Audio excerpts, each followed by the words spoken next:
The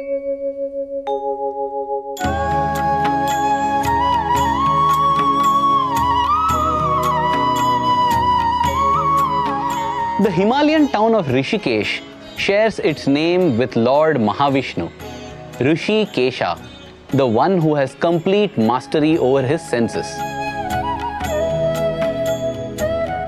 Rishikesh is a Dharma Bhumi, the land which has fostered goodness.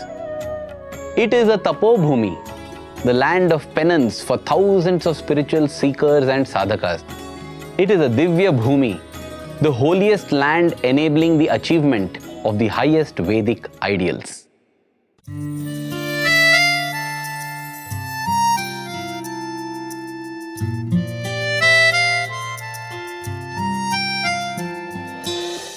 Om Namah Shivaya Shivaya Namo. Om Namah Shivaya Shivaya Namo. Om Namah Shivaya Shivaya Namo. Om Namah Shivaya Shivaya Namo. Om Namah. It is not surprising, therefore, that Bhagwan Sri Satya Sai Baba has graced Rishikesh and stayed there for many days, because his declared mission is Dharma Sthapana, the establishment of Dharma, Vidvat Poshana, the nurturing of the seekers of spirituality, and finally, Veda Samrakshana, protection of the ancient Vedic lore. The story begins back in 1957, on the 22nd of July to be precise, when Swami reached Rishikesh, escorted by the disciples of Swami Shivananda from Haridwar. At Shivananda Nagar, Swami was greeted by Swami Shivananda, who was on a wheelchair because of his health problems. Swami responded to him with a divine smile and an Abhaya Hasta. The next day, Swami addressed a gathering of all the ashramites and the people of the town of Rishikesh. He exhorted them to draw inspiration from the river Ganga, which was flowing nearby.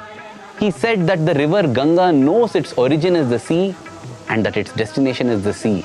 And that knowledge makes the river gush with all enthusiasm and energy, irrespective of the obstacles in the course. That is how a true spiritual seeker must be, he said.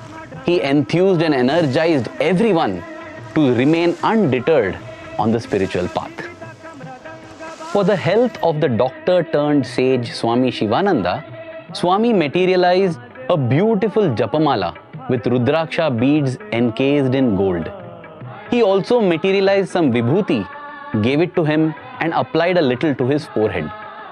Swami spent hours with Swami Shivananda on the banks of river Ganga, discussing on various subjects.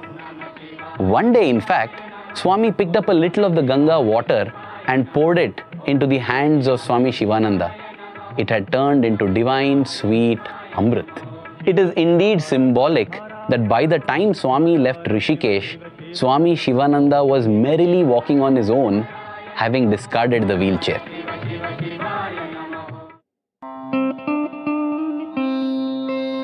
Fostering the genuine seekers continued in miraculous ways at Rishikesh. Swami Purushottamananda was another resident sage at Rishikesh. He had written as early as 1918 to his master Swami Brahmananda, who was the direct disciple of Ramakrishna Paramahamsa, that all is delusion. I cannot rest till I come face to face with truth.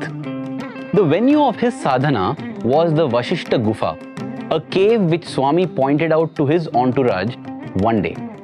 Then something interesting happened.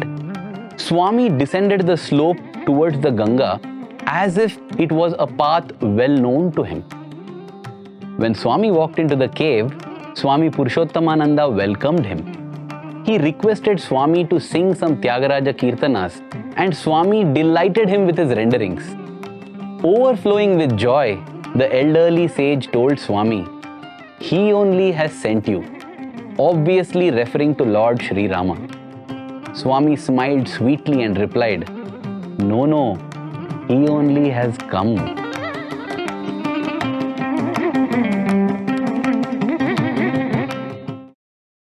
Much later, at about 10 p.m., Swami gently placed his head on the lap of Swami Purushottamananda.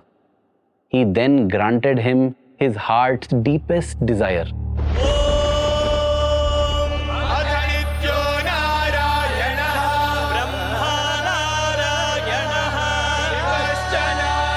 The whole cave was filled with a blinding light, and Swami Purushottamananda had the Divya Jyotir Padmanabha Darshana, the darshan of Lord Narayana in the form of light.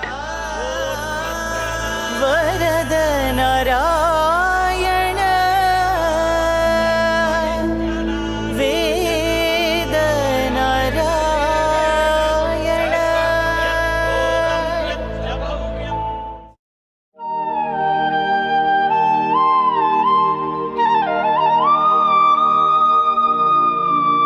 Finally, when Swami was returning from the cave, he went into a trance. The devotees accompanying Swami did nothing but sit beside Bhagwan's body till Swami returned. Swami returned surely later in the night and then said that he had gone to protect a yogi from a watery grave. Swami then turned to one of the members of the entourage and said, "Subramaniam, tell everyone what you witnessed." Shri Subramaniam very hesitatingly revealed that earlier in the day, he saw a corpse being washed in the river Ganges. Swami then laughed and said, that was no dead body, it was a yogi. The yogi lost in meditation had been swept off by the river current. He did not even realize what was happening. Swami saw this and had rushed to his rescue. He held him safe, clasping his hands around the heart of the yogi and ensuring that he reaches safely to a homestead at Shivananda Nagar. It was exactly during this float of 30 miles that Swami too had gone into a trance. For every known miracle, there are dozens of unknown miracles. But it will suffice to say that Swami fulfilled and continues to fulfill his mission. On the 9th of April 1982, Swami visited Rishikesh again, this time inaugurating the Prajnana Pradarshana exhibition. He then visited the Divine Life Society established by Swami Shivananda to honor the invitation from Swami Chidananda. A Bhagavata Saptaham was being conducted in the premises and Swami blessed that too. Swami also blessed the Bhumi Puja for a Veda Shastra Patashala at Rishikesh to be administered by the Sri Satya Sai Seva organization of the state. He guided the trust members on how to run the Patshala as a service center. Even after his physical departure, Rishikesh continues to be blessed bountifully by Bhagwan. There is a Sri Satya Sai school which is educating little hearts with soulful education. There is the Sri Satya Sai Ghat which reverberates with Vedic chants, bhajans and the Ganga Arati every single day of the year. And now with the launch of the Veda Patashala, the circle seems complete. Interestingly, Rishikesh also served as a launch pad for Swami's visit to the ancient shrine of Badrinath in the 1960s. But well, that is matter for yet another story. Thank you. Jai Sai Ram.